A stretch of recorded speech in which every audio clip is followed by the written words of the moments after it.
today's webinar, we are going to be talking about how to automate your email development workflow. I am Kevin Mandeville. You can follow me on Twitter at Kevin Mandeville if you like to follow all things email. That's what I tweet about. So I design and build emails here at Litmus, and I'm product manager for Builder, which is one of our popular tools that many people use to build and test their emails, which we're going to cover today. Just a reminder, you can tweet at Litmus app using the hashtag LitmusLive with any questions you have. Lauren's going to be collecting questions today, and I'll try to answer as many as I possibly can at the end, and for any of those that we don't get to, we'll write a follow-up blog post with the answers to all of your questions. So be sure to follow along there. She'll be tweeting out great resources along the way as I cover them as well. So I want to start off with this big statement here about email design and development, and that is that we're doing it all wrong. Us developers, designers of email, we haven't been using the right workflow. Most of us are not automating our workflow at all. And I know this because you told us. We did a study last year, and we came out with this 2016 State of Email Production Report. We basically surveyed 1,000 email designers and developers about their workflow, and we found amazing insights into trends into the industry that is in this great report here. I highly recommend everybody checking it out, downloading it. It was just fantastic insight to items that we've never really known about as an industry at large. I covered this on the Email Design podcast with my colleague Jason Rodriguez as well, if you're interested in listening to something instead of reading it. But some of the key stats that we found were that 73% of email designers and developers do not use CSS inlining of any kind, so they're manually inlining their CSS by hand. We saw that 93% do not use Emmet, which is a shorthand coding style, which we'll cover briefly a little bit later. 93% also don't use task runners of any kind, so they're not using a task runner like Grunt or Gulp to a lot of the tasks that are involved in their workflow. And 95% do not use a static site generator at all for building their emails, so they're not separating out the content of their email to make it more maintainable for development at all. And so when you look at stuff like this, this is really violating sort of the cardinal rule of development. That's dry. That's don't repeat yourself. By doing all these things such as manually inlining CSS by hand, we're repeating ourselves in our development process over and over and over again. And if we're repeating ourselves, that means we're really losing time that we could be spending doing other things. If we're repeating ourselves over and over again, we're doing something that could be automated for us so that we don't have to do it ourselves. So I'm here to say that we need to automate our workflow today. And when you think about automation and why it's so beneficial, I mean, the best example really goes back to Henry Ford and the Model T and the production of the early cars. He was famous for developing the assembly line so that workers could focus and specialize in on a specific task to increase the efficiency of the entire process. And so when it relates to what we want to do, we can equate this to using task runners essentially to help optimize our workflow. We can use task runners to automate and specialize in specific parts of our email process, from CSS inlining to adding tracking codes to our links. There's a whole bunch of things that we can do to add that to our workflow.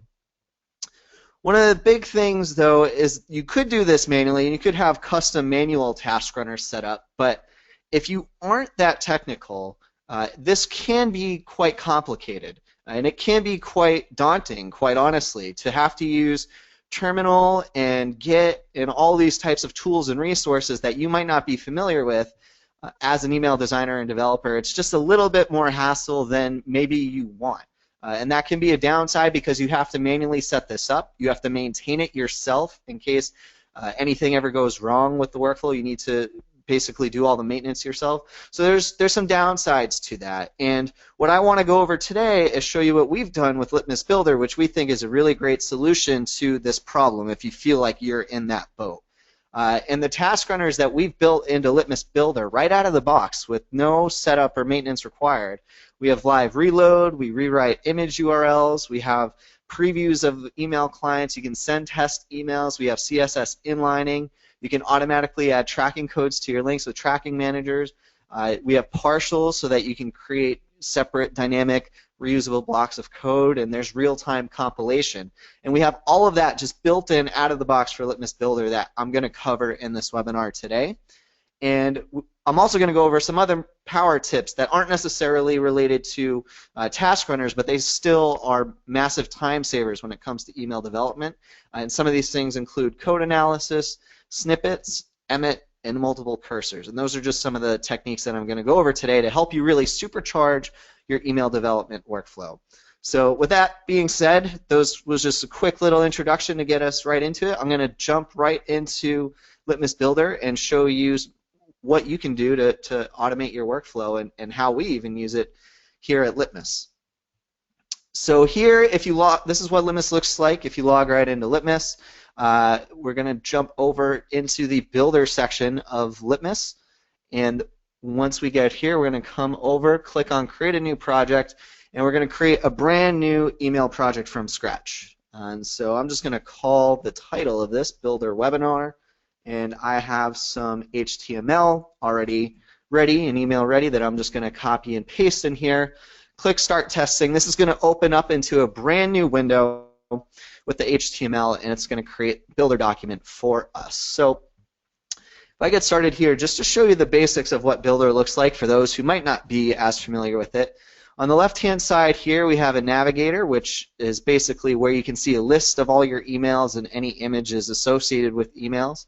We have the code editor here right in the middle, so this is where you can put your HTML and CSS. And then we have our preview pane on the right-hand side, which is a live preview of everything that's going on in the editor. And what I really love about Builder is that it's completely flexible in terms of how you want to set it up. So we can collapse the sidebar here using Command+B or Control+B on Windows as a shortcut. This preview pane is completely resizable, so you can resize it to be whatever size you like. This is great for responsive development. You can even pop out the preview pane if you'd like, and you can get a split view of desktop and mobile, and you can still even drag and customize that as well. That opens up into a new window, and when you X back out, it just pops right back in. So it's completely flexible, which is great. The first thing I want to show is just using images, and this is really the first task runner that's built right into Litmus Builder. We have just two basic images. You can see in our email here we have our logo and then sort of a hero image that we want to add. And you can just take your images. I have them off screen here. I'm just going to drag them over into the Builder document, and when you do that, you just drag it, hover over it, and let go. It's just a drag and drop upload. You can automatically upload images right into Builder. It's going to host it for you, and we can reference these images relatively in the HTML, which they already are. So you can see that they were broken before. Now we upload them, and you can see that it's populating, which is really nice. You could also use this upload images modal here, but I like dragging and dropping. It's much quicker, much faster, much easier. So if we were to take a look at the images, let's just jump to this image here. And if you notice, I just use grid view here, which is the ability to not only see all of the HTML elements in an outline view, you can click on any element and it's going to jump to and highlight that piece of code in Builder. So if you're a Dreamweaver user or familiar with Dreamweaver, you probably are used to this feature and love it, and it's built right into Litmus Builder, so you can just jump around and jump to any point in the code that you want. Just click to code. It's very easy. But you can see at this for the images here that they are relatively linked. So we just have source equals logo-2.jpg, and we have that uploaded into Builder, and it's automatically recognizing that image and compiling it for you for us to preview on the fly, which is really, really nice. So that's really the first thing. We will automatically do that. You can do that with background images as well. It's really, really nice. And if you ever even want to take a look at what your email looks like with images off, we even have an images on and off toggle, so you can toggle them to be on or off, which is really helpful when you're styling alt text and things of that nature. Very quick, very easy, just a simple toggle. Really nice. But back to the preview pane. So one of the great things about the preview pane is that This is a real-time preview of what's happening in the code editor. So I can come in here and I can change this to be, whatever text I want, and you'll notice that it's going to be a live preview of what's going on right in the preview pane. It's in real time, so with every single keystroke, it's updating it, which is just fantastic. It's really responsive, and it helps you see what's happening without even needing to save, which is really nice. So let's just say I want to save this document, and saving in Builder is just like you're saving on a desktop app. You can just use Command-S on Mac or Control-S on Windows. You could also come down to the file save if you wanted to, but just using the keyboard shortcut is really fast. And the big thing, the bread and butter of Builder, what we really love about it the most and what users will tell you is the instant preview. So this is a browser preview, which is nice. But you can come on over and click on Instant Previews, and this will automatically run a test for whatever email clients you have selected in Builder. We have over 50 different email clients in Litmus, which is amazing, everything from Outlook to Gmail to iOS, etc. And it just takes mere seconds. You can see how quick this populated here for the clients. And you can jump into an individual screenshot to see what it looks like. You can resize it to see if you need to make it bigger or smaller, however you would like. It's just a great workflow. You can jump into one, and then you can use a keyboard toggle to go left and right to see what's going on. But you'll notice something interesting. So I just saw the Gmail app on Android right here, and you can see there's something going on with our email, and that there's an issue. And if you actually take a look at the HTML here, you'll notice that I don't have any CSS inline at all, which is why Gmail is showing this unstyled version, since Gmail app and Gmail strips a lot of the classes and IDs and styling involved in our email. So what I'm actually going to do is, I have CSS inlining off at the moment. I'm going to go ahead and turn that on. So if I go to File, Settings, there's going to be an inline CSS option here that I can just toggle on. I can save my settings, and if I come back, I could either refresh the page, or let's just say I wanted to just sort of go back and redo a change here. I'm just going to change the headline text. I can use Command+S, that keyboard shortcut that I talked about, to save, toggle back over to Instant Previews, and it's going to rerun this test for me now, so that I can see what the email looks like with CSS inlining. So if I come back now and I take a look at a Gmail client, like Gmail on Chrome, or if I go back to the Gmail app, we'll start to see that the email is actually loading as expected here, which is perfect. And so that CSS inlining feature is great. It's just a simple toggle, and Litmus Builder is automatically inlining that CSS for me, which is fantastic. And in these previews, if I want to come in here and I want to continue to make changes to my email, let's say for whatever reason I did not want this headline, I could just take that out. Let me just go back to preview so that I can see it. I can delete that section of the code here. Let me just copy it so I can paste it back in. And then just save it. And on save, it's going to rerun the previews for every single email client that's selected. If you ever wanted to change what email clients were displayed, there's a Choose Email Clients link here. You can just come through and select which email clients are important to you, that you want visible, that you want to run tests on. Nice and easy like that. And you can see it all runs. And I can jump into a individual screenshot and just take a look at what's happening with that one. So let's say I wanted to undo that change. I could save that again. You'll see that there was a notification that I made changes to the email. I can press save. It's just going to fade out, rerun the test, automatically fade back in for me, and it's just running the test, which is fantastic. It's a super iterative process, so when you're dealing with rendering issues of your email, you can just iteratively test until you sort of have it figured out. It's a great workflow for troubleshooting. One of the other great things that I want to show is when you're in the detail view, so when you're looking at an individual email client here, there is a code analysis feature. You can toggle this item on, and this is going to highlight any unsupported HTML or CSS of that email client. So it's specific to that individual email client. And if I change email clients here, let's say if I was to X out of this and I was to go to Outlook 2013, which uses Word as a rendering engine, it doesn't support a lot of CSS.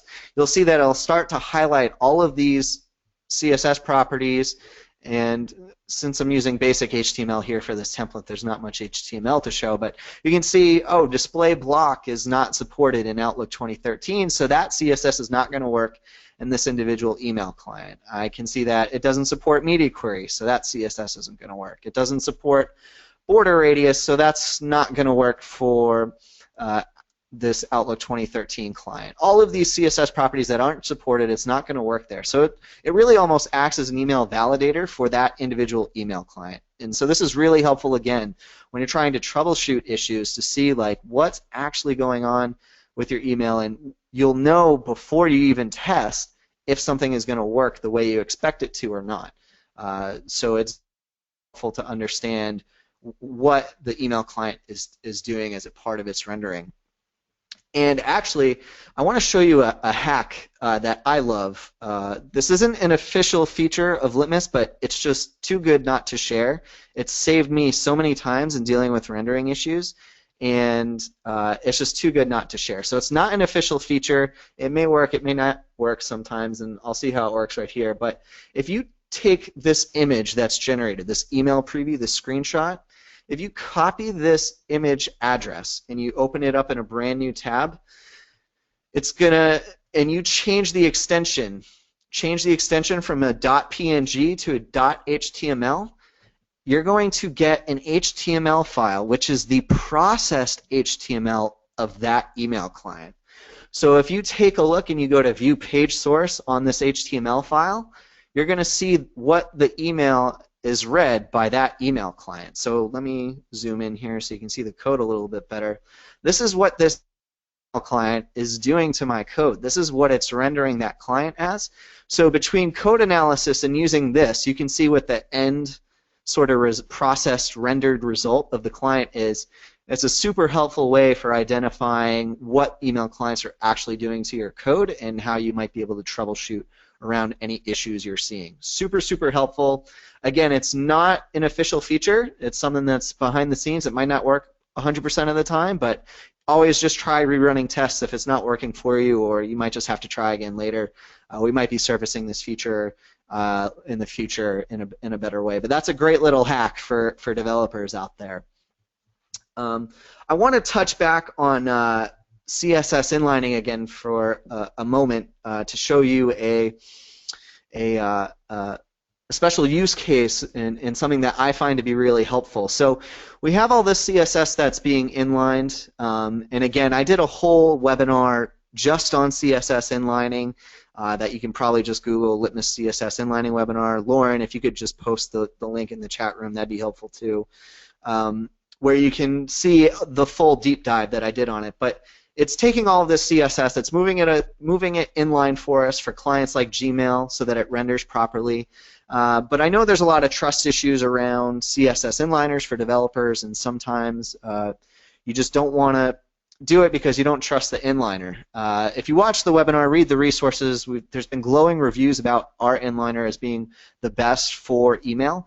But one of the things to sort of help you if you're concerned about what an inliner might do is, let's say you want to take any part of your code that you don't want to be inline for sure. Like, let's say there's media queries, and sometimes inliners can mess up media queries. What you can do is you can put that CSS into its own style block, and all you need to do is add the HTML attribute data-ignore-inlining, and it will not inline that CSS. So it's basically just a better way for you to control the inlining function and behavior, so you can sleep a little bit better at night. You have complete control over, okay, CSS here that doesn't have this ignore inlining attribute is absolutely going to be inlined, and anything that's in a style block that has the data-ignore-inlining attribute will not be inlined. So it's just a great way to control it. Our inliner is really smart. It doesn't do anything wacky like inline media queries or strict media queries or anything like that. But this is just an extra method that you can use to control the CSS as to what's going on. This isn't going to render anything different in this template because it's so simple and the inliner respects the rules. But once let's say you're done testing your email, Builder's doing all of this compiling for you automatically, but you need to grab the end result, that end code. And the way that you would do that is you would come to this drop-down here, where we have an HTML and CSS tab. I'm putting everything in the HTML tab right now. But you can click on this View Compiled link, and this is going to bring up a modal for you to where you can click to copy the compiled HTML. So you can copy this over to your ESP or into your own HTML document, or you can download this entire email. And if you download this entire email, which we'll do here, if I were to open this up, it's off screen here, so I'm just going to drag it over. Whoops, lost that there. Lost that one, but I have another example right here. I think I need to exit out of full screen to be able to view this one. So all you need to do is grab the name of the document with the -compile.html. So you can either click to copy or just use the -compile.html version. And that's an example that I have right there. So super easy whenever you're compiling, and we're going to go over a few more compiling features now. All you need to do is just, again, remember to go to View Compiled in the drop-down. So you're just going to come to the drop-down here, View Compiled, and either click to copy or download, and that's going to be the end HTML, which is what we're sending and running tests on behind the scenes. So just make sure you grab that. If you try to copy all this without the compiled version, it's not going to render as you expected. So just make sure you always do that. The next feature I want to show is Tracking Manager. So in emails, we're typically tracking all of our links and adding UTM codes to all of the links in the email. And if you were to come into the email and try to find every single link and literally just try to copy and paste every single one, so you're either endlessly scrolling or searching, or maybe you're just trying to do like, you know, a search and finding all the different links. That's just a pain, and that's repeating yourself over and over again. That's not effective. So we don't want to do that. And what we've built in Litmus Builder to solve this issue is Tracking Manager. So you can come up to the top right here, this little anchor icon is Tracking Manager. You can click on this.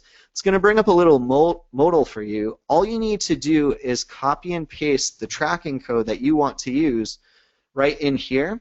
Click Save this tracking code, and it's going to automatically find all of the links in this email, and you can basically select which links you would like to apply it to.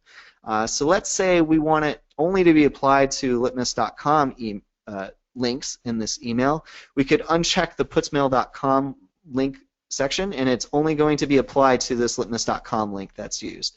And notice that with Tracking Manager, it actually groups by root domain, because typically you either want to track everything from a given domain, you either want to track every single putsmail.com variation or litmus.com variation, or you don't.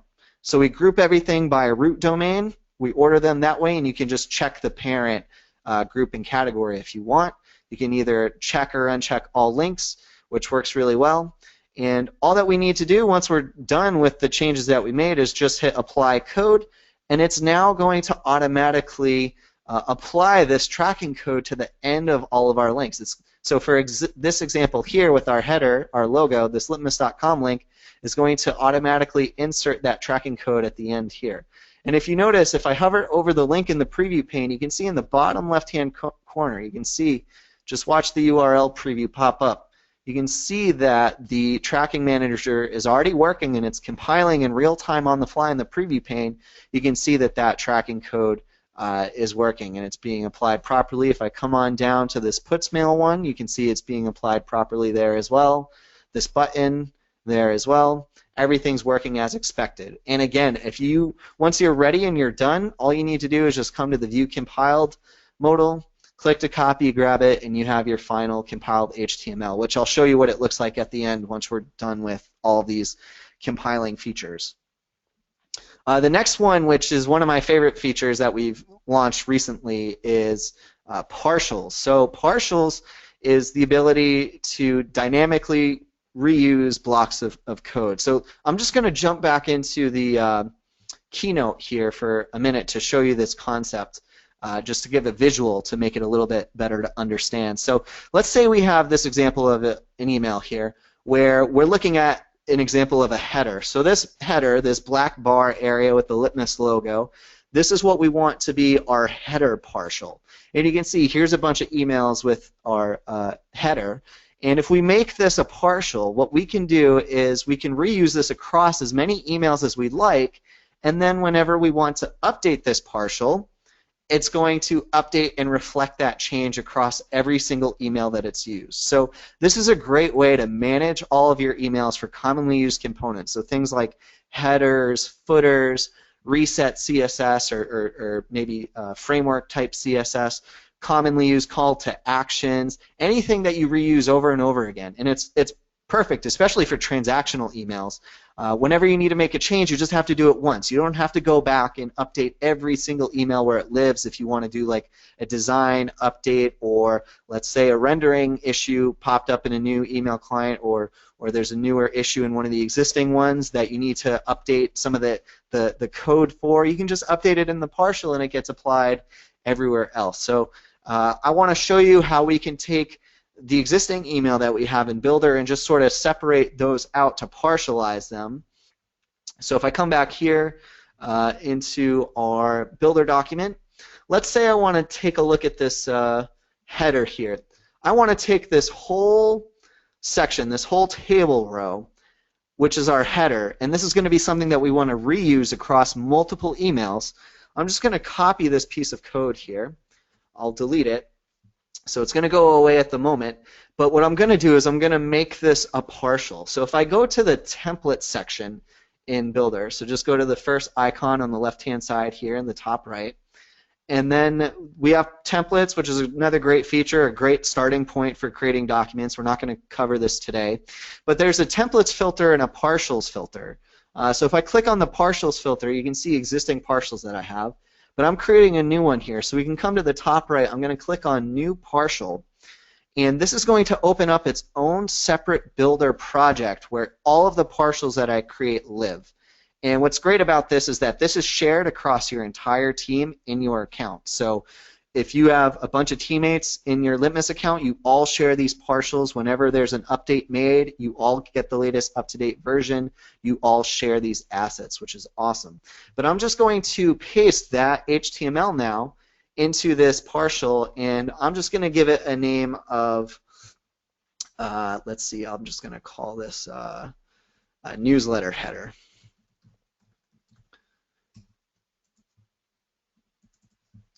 So just newsletter-header is going to be the name for it. It's going to save this. Now again, I don't have the image uploaded in this document for the partial, so it's not going to reference it there. But I saved this as a partial now in its own project. What I'm now going to do is I'm going to go back into the document, the email document that I'm working on, and I am going to insert this header as a partial now. And the way that we use partials in Builder is it's simply using the syntax of the braces. So if you just do this, just two opening and two closing braces as a partial, this is what is the partial syntax in Builder. And so the partial is simply going to be the name of the document that you use for the partial. So if we were to look at our partial, again, we use newsletter-header. All we need to do now is come into Builder, use newsletter-header, save this, and you can see that this is now compiling this partial for us and rendering it on the fly. So let's do this again because we also have a footer in our email. Let's do this with our footer. Let's create a partial for our footer. So I'm going to come down. I'm going to copy this HTML. So I'm going to copy that, delete that section there. I'm going to go back into my partials project. I'm going to create a new partial, And this one we'll just call newsletter-footer. That will be the name of it. So I'll call this newsletter-footer, and then I can just copy and paste that in. Make sure I save the partial just using Command S. Again, this is just like working in a Builder document, but it's simply a partial. I'm going to come back into my email and use our partial syntax of newsletter-footer and save that. And you can see that it's updating it in real time on the fly, compiling it for us. So these components are displaying for us and are compiled for us, but it makes it much easier and much more manageable to update and maintain these across all of our emails, which is perfect. And if you ever try to use grid view with a partial and click on it, it's just going to jump to and highlight that section of the code. If you want to look at the actual code for the partial, you do need to open the partial project. But this is just a great way to use partials. And again, because this is compiling, whenever you're done and you want to be able to use the end result, just come to the drop-down, use View Compiled for the modal that comes up, and you can copy and paste this or download it and see it. So I'm just going to take this, I'm going to click to copy this into actual text editor here, just so that you can see what the end result looks like. Actually, let me just download it. That'll be a little bit quicker. So I'm just going to download this, and if I were to open up this into its own file here, just give me a second. It's off screen. I just need to drag it back on.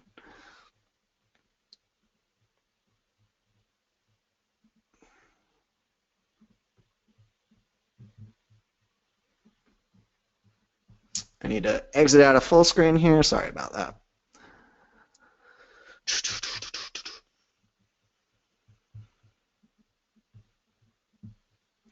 All right, here we go. So you can see that this is what the end compiled result looks like for the email that we've just built. That it's respecting these style blocks that we had a data ignore inlining on to not inline. And if we come down and take a look at our HTML and CSS, you can see everything is inlined nice and properly there. So it works perfectly, and you can just copy and paste this, upload it into your ESP, or use it wherever you'd like just to have it locally, which is really, really nice. So those were the core compiling features to cover and to go over. And they work great, and if I were to just run this on test too, let me just show you how it works on test, especially because we did partials, which is managing all these sections now.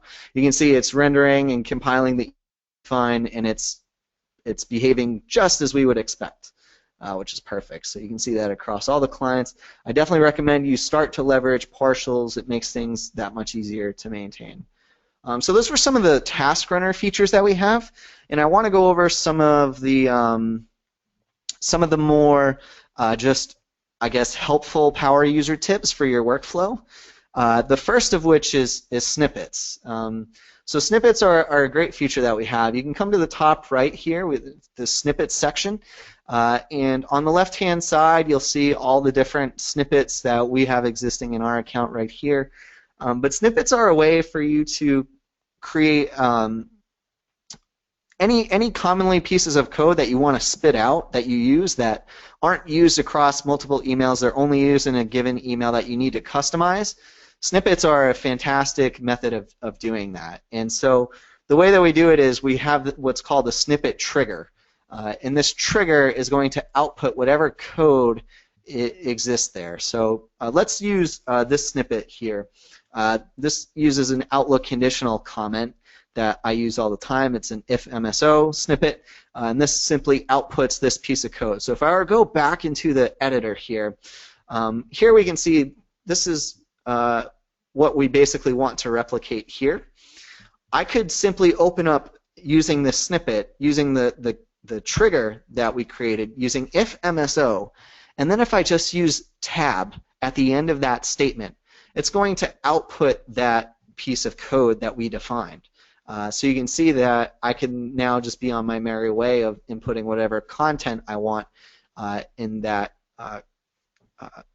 snippet, which is fantastic. So If MSO is a common one that we use, we could do something like if we wanted to create a bulletproof button, we have BB, which outputs this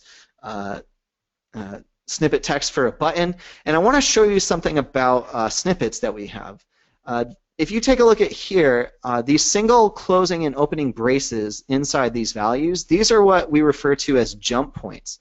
So when you output a snippet, after you hit the tab, it will automatically jump to and basically become an edit point for these next jump points. So let me just erase this and go back and show you again. So if I have BB, I hit tab. Notice how this align is now highlighted by default. I can start typing, and I can input whatever value I want, and it fills that in. But then I can hit tab again, and it's going to jump to that next edit point, that next jump point in the snippet. So I could do background color of blue. I can hit tab again, and it will continue to jump to as many edit points as you'd like within a snippet. So snippets can be very useful if you need to customize a lot of things that need to be right inside the email, especially when you use jump points to create really quick, editable ways to customize your email. Snippets are absolutely fantastic. And again, these are all shared amongst your teammates in your account. So whenever your teammates come in here that maybe you need to update a snippet for rendering purposes or what have you, you can just come in here, update the code, and everybody gets the latest up-to-date code. It's all shared amongst your teammates, which is really, really helpful. And it's just a full list here of all your snippets, and you can even type to filter if you were looking for a particular snippet. You can come in here just to filter things out, which is really, really helpful. One of the other great things, which is it's built right into Builder here. You don't even need to do anything. It works right out of the box, is Emmet. And Emmet is a shorthand coding style. We actually have a blog post that we wrote about it a little while ago. My colleague Jason wrote about it. He had a great explainer video, explained more about what Emmet is. I definitely recommend you checking it out. Lauren will be posting the links for that. And in that blog post is also a link to a video that I did, which was heavily about Emmet last year at the Email Design Conference 2015. But for those of you who don't know, Emmet is a shorthand coding style, and it's just a simple way to write short strings, abbreviations to expand out into HTML and CSS. So it's just a shorthand coding style. You can see what it looks like here. I'll go over it. There's full documentation, so a full cheat sheet on what Emmet uses for its expressions right in here on their website. It's a fantastic resource. I highly recommend checking it out. And again, that What is Emmet blog post, definitely be sure to check that out. I'm not going to do a deep dive into it. It deserves its own talk, which I did, which is in that blog post. But I just want to show you the basics here. So if I come back in, so let's say I wanted to add a row of text here below our Watch Now button. I can come in here, and with Emmet, all you can do is, it's really as simple as just typing out the name of a tag and hitting tab, and it's going to output that HTML for you. So here I did a table row, right? I just did TR, hit tab, and it created an opening and closing tag for that. I could do this with any HTML element. I could do table, etc. Where it really becomes helpful, though, is when you're able to start nesting elements. So I can do this. I can do TR greater than TD. That's what it looks like, but it's basically a way to nest elements. I can hit tab, and it's going to output that piece of code for me, just as I expected right there, which is super, super helpful.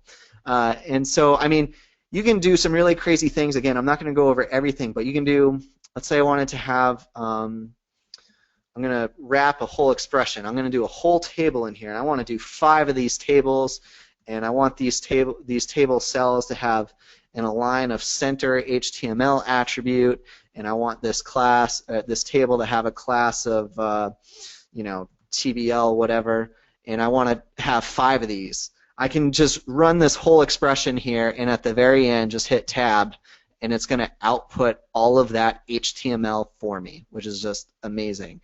So definitely read everything you can do with Emmet. is fantastic, especially for HTML when we're dealing with these long bloated tables in email. It's very, very helpful. But here's just an example where you can use it in tandem with snippets. It becomes really, really helpful. So I'll just use Emmet to just do something quick like this.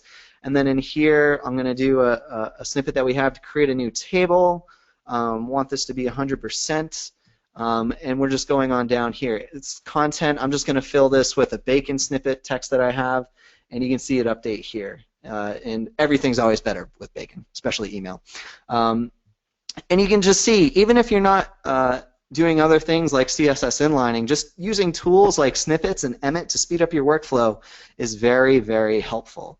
And the last thing I want to show you that's like a power user tip as well is we also have multiple cursors built right into Builder. So let's say we wanted to create 5 of these rows with a table cell in it here using Emmet. We can do that.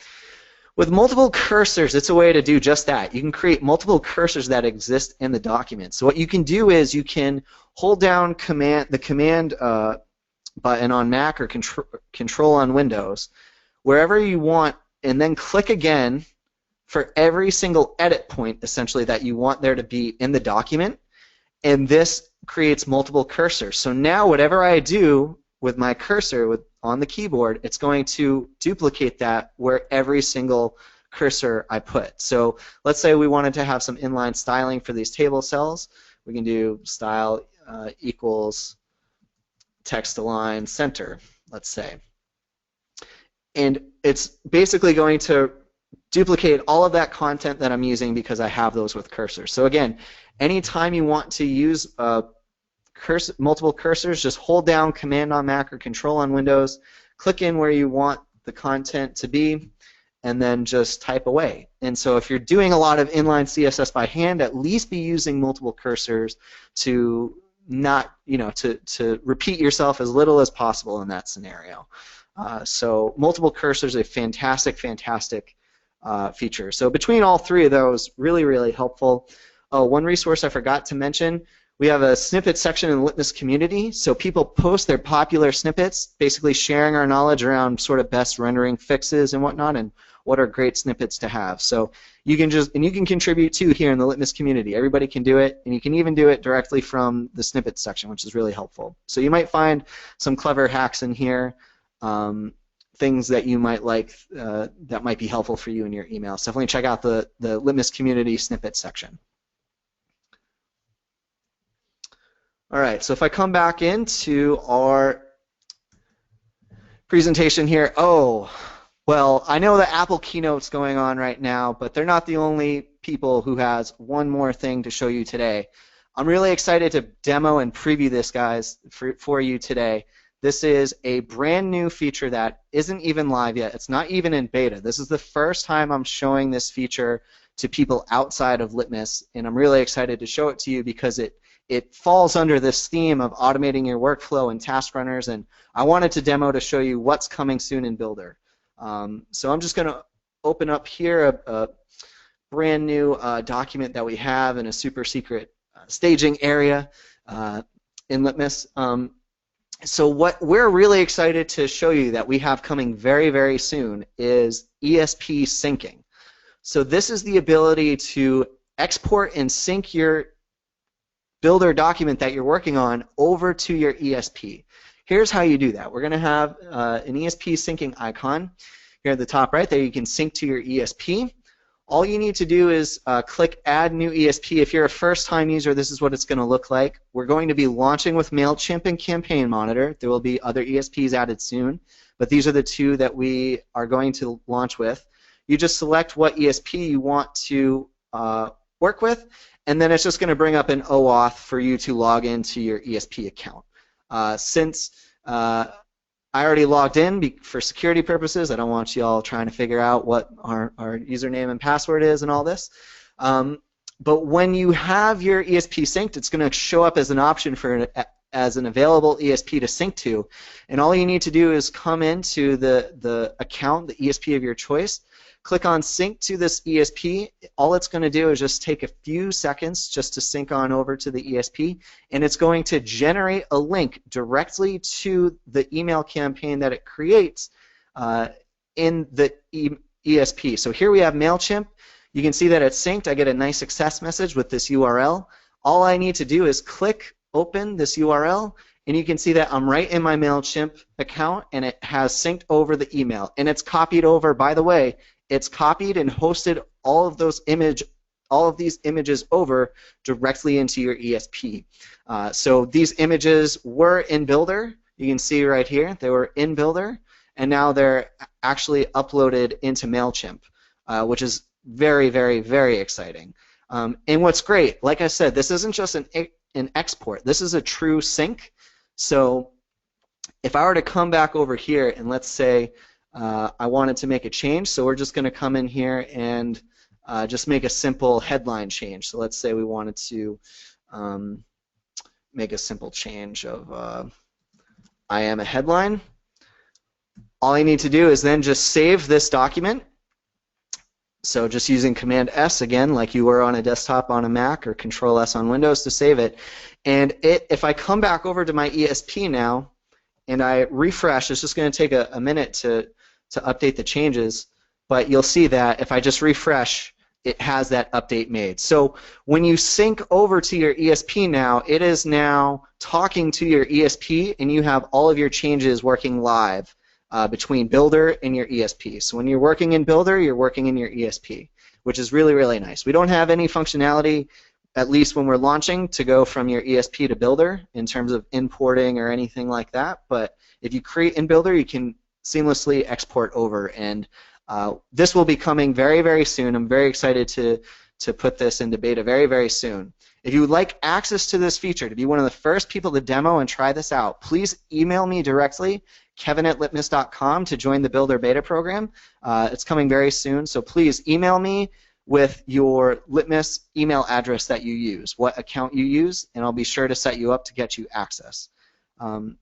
Also, you can vote in requests for Builder features. We have a public Trello roadmap board, and this is just our way of getting feedback from you all.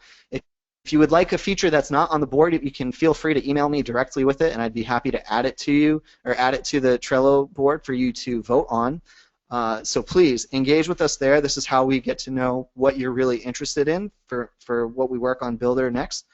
And we also have complete Builder documentation again in our support area of Litmus. So a full Builder help guide. You can go there to learn about all of the details and intricacies of all these features. You can check it out there. You can go to litmusbuilder.com. If you aren't a Builder user yet, you can just go there to learn more about the product itself and to sign up for an account. The task runners that we went over today, CSS inlining, partials, tracking manager, the ESP syncing, all of those features are free. That they're not on a paid plan, and you can create for free. You can't test for free. That's the paid aspect of Builder, but you can create a free account and try these features out for yourself to see how they're going. And we do have a 7-day free trial for you, though. If you go to litmus.com/giftcard, input the coupon code BuilderWorkflow. This will give you 7 days of free Litmus to test this out and see how it works for you. So with that being said, Lauren, we have about 10 minutes or so left for questions. I'm sure there's a lot of questions. I'd be more than happy to take them at this time. Hey, Kevin. Yeah, there was a bunch of questions. We can get to as many as we can. And like Kevin said in the beginning, whatever ones we can't get to, we'll include in a follow-up blog post. So there was a few questions about partials. Is there any way to organize partials in folders or such instead of having a long list? Sure. So at the moment, there's no way to organize partials beyond them being in one project together. This is a popularly requested feature. It's something we aim to solve for not just partials, but templates, snippets, and partials altogether. That's definitely an area that we will be looking to find a solution for and provide a better way for users to manage that in the future. What is the difference between snippets and partials? There's a lot of questions around confusing the difference between those two. Sure. So partials are items that you reuse across multiple emails. Snippets are something that you only use in a given individual email. So partials are dynamic, and they're sort of locked in the sense that you can't edit a partial directly in the email that you're working on. A partial and any changes or updates made to a partial are going to be applied to every single email where that partial is used. Whereas a snippet is just a quick way for you to generate common code that you might use that you need to customize in a given email. So let's say you're working on a button, and you need to have custom text and a custom link on that button, but this button is something that you reuse across a lot of your emails, but it's not a partial because you need to change it for every single individual email, right? You need a separate call to action, copy, and a separate link for whatever content you're linking to. That's an ideal workflow for using snippets because you need to customize it individually into that one email. Whereas a partial is something that is reused across many emails that will affect all of those emails. So if you try to use something like a button for a partial, you wouldn't be able to change the copy without it affecting every single email it's used in. You wouldn't be able to change the link without it affecting every single email it's being used in. It's more useful for those global things that you reuse over and over again. So headers, footers, if you have reset CSS and styling, that's sort of the ideal use case for using partials and snippets. Snippets, you just want to customize. You might have that same code you use over and over again, but you need to customize it in that given individual email. Partials, you're using it across many emails, and it's sort of locked and fixed for those emails. You're not going to be able to customize them in the individual emails. They're a global presence. So those are the two differences, the key differences in the use cases that you should be using them for. Awesome. Thank you, Kevin. That sounds like a good blog post we should get up on the blog too, or a help article. Does the link tracking support tracking multiple links, or can you only track one link? You can track multiple links. It only supports the use of one tracking code, but you can track multiple links. So I'm not sure if there's a difference there, but when you are inputting your tracking code, and you can then select whichever links that exist in the email that you want it applied to. So you can apply it to as many links that are in the email, but if you wanted separate tracking codes for separate links, Tracking Manager does not currently support that. Great, thanks. And another question is about tracking codes. With the tracking code feature, it hides the UTM parameters. If you export the HTML, is that when you'll have them?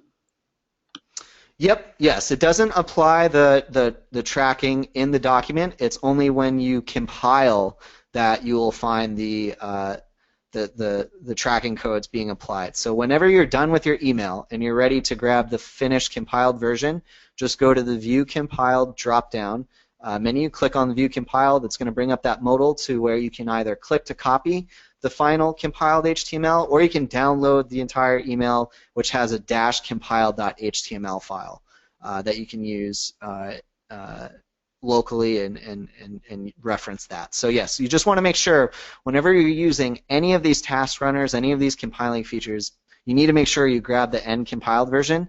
The editor is stripped down of that. It doesn't have any of the end compiled version, so that you're free to just focus in on the content and making changes and updates to the content that you need to, and then everything else sort of gets added and compiled at the end. So just make sure you grab the View Compiled when you're ready. How is version control handled in Builder? So that's a great question. I can take a second to show that. I'm going to exit out of the slides here right now and go back into Builder. Whoops, I do not want to leave the webinar. That would have been bad. Right, so if I come back into Builder here, so whenever you save a document, so with every single save, every time you hit Command S for a document, that is creating a version of a Builder document. And we have a timeline feature. So on the top right here, there's a little clock icon. Hover over it. It says timeline. You can click on this. And if you come in here, whoa, I think I might be zoomed in too much right now. Let me refresh the document. But we have a timeline feature, which is a full version history of the document, so that you can see every single save that's made by you or any teammate who's worked on the document. I think because of my viewport right now, it's not working out too well. I could try to change my display, but essentially this timeline will be here on the left and then a preview on the right. You can see that here are all the saves and changes that I've made to the email so far, and you'll be able to see what that looks like. You can see what that looks like down in the timeline. So, and you can restore any past or previous point that you want. So it gives you complete version control, and that's built right in. Every save, you get to see who's made it. You can preview what it looks like. You can also inspect the code, and you can restore it at any point in time. So just be sure you use the timeline feature if you're looking for version control or restoring to a past point that you've saved. Great, thank you. Is multiple cursors an Emmet thing, or is that part of the Builder functionality? Well, multiple cursors is sort of a function of different editors. You should be able to get access to multiple cursors for most editors. If you're using something like Sublime Text or Coda or Atom, you can find extensions or anything of that nature to use multiple cursors. It's not directly related to Emmet. It's more of an editor thing. But it works great with Emmet. In tandem with Emmet, it's awesome. But that's built right into Builder. There's no keyboard shortcut to it, but if you use the command button or control button, if you're on Mac or Windows, you can bring up multiple cursors on click. So that's sort of how multiple cursors works. But that's built right into the editor and Builder. You don't need to turn that on or do any setup for it. There were a few questions about the sneak peek preview that you gave of the upcoming feature. Do we have a list ready of the partner ESPs that will be included in that, and do we have a prospective launch date? No official launch date right now. Again, you can email me if you'd like early access to the beta group, which it will be launching soon. The confirmed ESPs that we are launching with are MailChimp and Campaign Monitor. We're looking to add support for more in the future, but those are the two that we are for sure launching with. You can vote on and comment on the public roadmap board around which ESP. There's already a card for this. Please go vote for it and comment on which ESP you would like to see get support. That's a great way for us to gauge interest and see which ones we should be working on. We are definitely looking to add more support ourselves, but please do get involved to let us know which ones you would like and if you would like access to test this out soon. But officially, we're launching with MailChimp and Campaign Monitor to start. Awesome, and we have 1 more minute left, so we can do one more question. Do you recommend sending out an email with the images hosted by Litmus, or would the image tags need to be replaced with images hosted on someone else's server? Yeah, that's a great point. So I would definitely recommend not sending your emails with images hosted on Litmus, just as a best practice. Not that there's going to be anything wrong with doing that. Our images get hosted on Amazon S3, so Amazon's pretty good with dealing with that type of thing, but we definitely recommend hosting all of your assets in your own email service provider and using them just to avoid any issues. The intent for Builder is not to be hosting images for campaigns to get sent out. It's simply meant to be used as sort of a testing environment. So we definitely encourage you to use them in your ESP to just sort of ensure the best practice for you around sending your campaigns. Builder was not really designed or built with the idea of needing to accommodate scale with all types of email campaigns and whatnot. So please do use your ESP if you can, and just sort of use images uploaded in Builder as a testing environment. Great, and with that, we're 1 minute past the hour, so thank you everyone for joining us, and look out for the recording and slides, which you'll get in a few days. And thank you, Kevin, for putting together this awesome walkthrough of Builder. Thanks. Have a great day, everyone.